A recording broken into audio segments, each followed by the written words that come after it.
what did Christmas Day look like in your home as your kids grew up? I thought they were going to ask because I was growing up, because they're very different. As our kids grew up, here's a few peculiarities, and then I'll just, I'll give the peculiarities first, and then how it felt pretty much probably like most everybody else felt. We've never had a Christmas tree at the Piper household. And that's probably because Noel and I are children of the 60s, We're trying to find wholesome ways to be rebellious. And so we decided when we were married, here we are now, it's 1968, okay? We're not marching in the streets, so what can we do? Well, let's kick the tree out,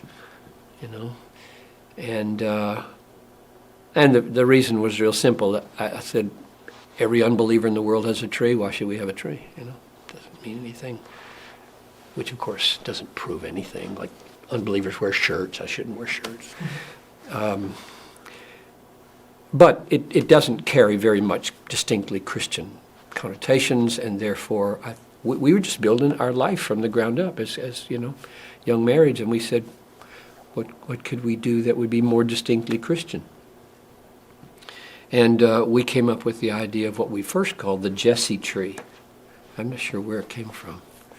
But a Jesse tree is a gnarly, dead branch, usually cut off of the, I forget the name of that flower, the back of the house. It has it's usually purple. It smells really good in Minnesota. They're all over the place. Help me. Name some flowers. Trees. Lilac. That's it. The lilac tree, we cut a branch off. So it's about this big, We'd stick it into some marbles in a jar, so it'd be heavy and wouldn't tip over. And all the branches are just going every which way. And then you have these little symbolic hangings. It might be an apple to signify the temptation at the beginning, Adam and Eve. And it might be a cross, or it might be a star, or it might be a little design of a tomb that's empty, all Christian symbols. And the little children would, at a point, decorate that. It's the same idea of decorating the tree. When I was growing up, I strung popcorn. We'd make popcorn. This is so cool. We'd make popcorn. My mother would give me a needle and a thread, and you put the needle through the popcorn. I just loved doing that. It has zero Christian significance at all. Popcorn. And there's another generation, and they weren't thinking that way. And we'd string the popcorn around the tree. So that was one. Second, we didn't do stockings on the mantle. I did growing up. I have no idea why we do that. We don't believe in Santa Claus. We did, instead, the Jesse pouch.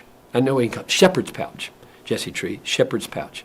Shepherd's pouch was, during the Christmas season, you are saving up money to give as a Christmas gift in the name of Jesus to some poor or some socially needy situation.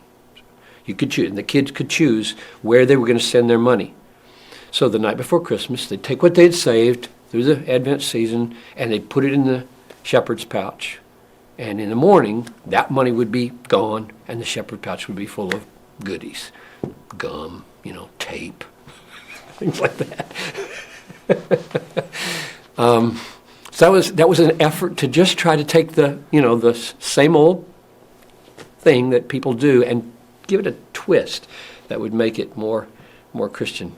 Third, we just didn't teach Santa Claus at all. In fact, we taught the kids from the beginning there is no such person at the North Pole, and it's a tragic replacement of the real meaning of Christmas. So our kids got themselves into trouble more than once in groups of children who, enlightened the other children who were really enjoying Santa Claus, that there was no such person, and parents would talk to us about, why do your children do that? Well, it's because there is no such person, and he's a poor substitute for Jesus.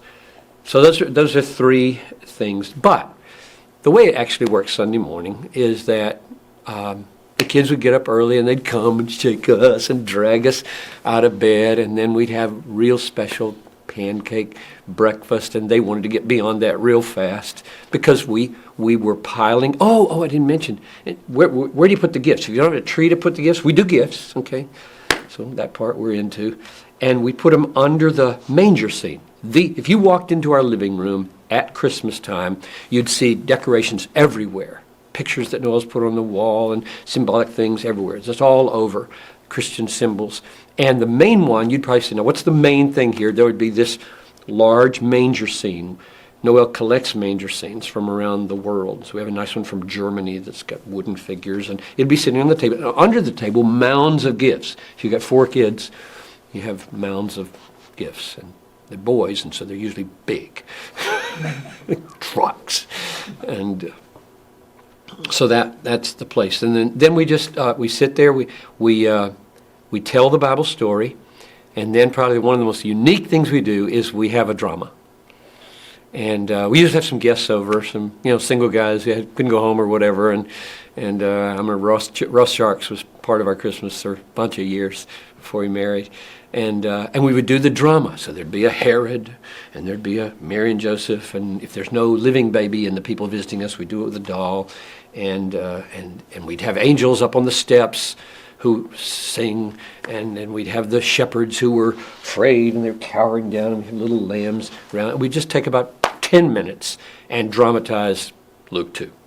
And the boys would, whatever age they are, they're doing their thing. They'd vie to be Herod because he'd be cruel and mean and so we did the play. And then we read Luke 2, and then we let the littlest boy give out the gifts, if he could. And if he needed help, his next oldest brother could give out the gifts. Then we'd open them and goof around with whatever they are the rest of the morning, and then have dinner with guests, and then veg all afternoon. We didn't have TV, so football wasn't ever part of Christmas. I remember what I'm leaving out. We love Christmas.